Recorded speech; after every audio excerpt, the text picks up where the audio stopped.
សាមពុនបរិស័ទមួមុនរួមចិត្តត្រត្រង់តតេ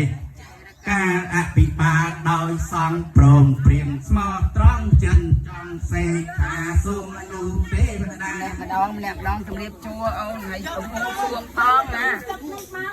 ថ្ងៃនេះជាថ្ងៃឡើងសាក់ខ្ញុំប្រកាសណាកូនពីចៅសូមស្រង់ដល់ព្រះយើងស្រី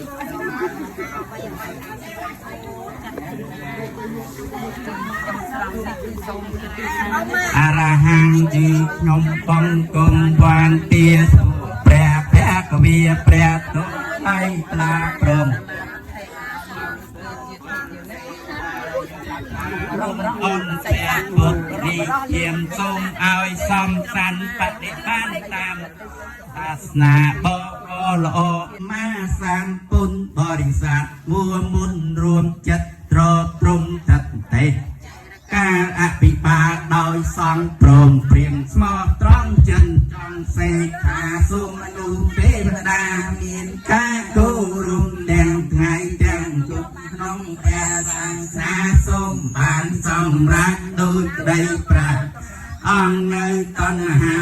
ទុក្ខាចាប់ផងសូមព្រះមេត្តាបិតាយើងមកស្រង់ព្រះមេត្តាបិតាយើងមកអ្នកដែលស្រង់ព្រះហើយមកស្រង់មេត្តាបិតាយើងមក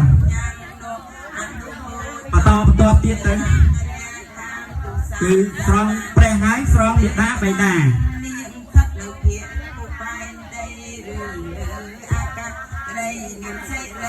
ជានៅទីបដាថានាពុទ្ធែនដីអាកាក្ដីដល់អំតំសូមអនុមោទនានៅបញ្ជារបស់ខ្ញុំហើយសូមជួយថែទាំនៅជាឱកាសទាំងនេះថានាពុទ្ធែនដីនៅលើអាកាក្ដីដល់អំតំក្រោយអត់ទៅពីក្រោយស្រង់មេត្តាបិតាយើងទៅពីក្រោយសូមជួយថែទាំ